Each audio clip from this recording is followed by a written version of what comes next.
Shelley asked a question. She has a hearing coming up, and I believe with the advisory board.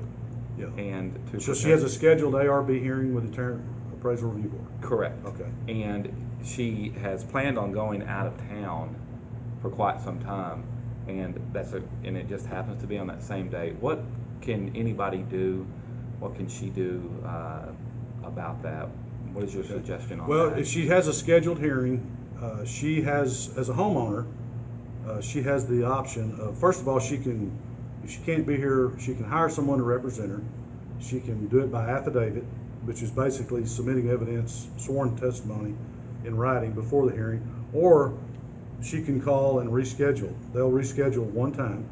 Okay. And so, I mean, the ARB office, they have a staff that we try to work with homeowners because we understand their conflicts, but you know, they not the district, they will work with them as far as rescheduling hearings, something that will be workable for both sides. I mean, they allow walk-ins. If you can't be here day after tomorrow, could you be here today? Okay. And then they'll if they have an opening, they'll run you right in there for a hearing. But that's not a problem. Okay. They work with homeowners all the time. Very good. Good to know. Thank you.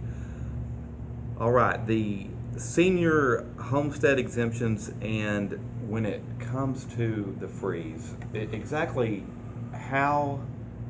what is the criteria for that? Well, the over 65, it's real simple. If you're above the age of 65, you have to fill out an application for the over 65 exemption. Now, what that exemption does, and I think this is where the confusion comes, everyone in Tarrant County, all the jurisdictions, I believe there's 74 of them, they offer a over 65 exemption, with the exception of the Tarrant County Hospital District. So when you say your taxes are frozen, they are, with the exception of the hospital district. Everybody's in the hospital district. Okay. But currently, the hospital district doesn't offer that. But that is one of the benefits of elderly folks, is when they turn 65. Taxes and value, they're two different things. Their taxes are frozen on the level of the year that they qualified as far as the value. But that market value is going to continue to increase just like the market, or decrease just like the market.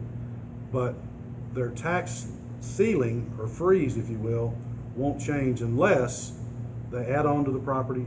Let's just say if they qualified for an over 65 exemption, and then later, 5 years down the road, they added a pool. Well, that breaks that freeze and refreezes it at current levels.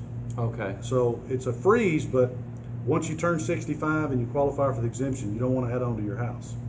Okay. Because that reestablishes a new freeze amount at current levels. At the current levels. Okay. Very good. And then, of course, you asked about the homestead exemption. Basically, all that is a deduction for homeowners. You have to own and occupy the home.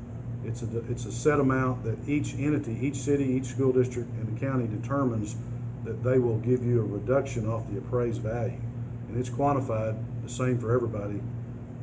And it basically reduces your bill, but it's because the appraised value is reduced for that homestead exemption.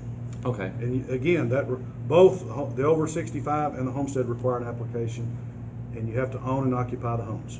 Okay. Great. Good to know.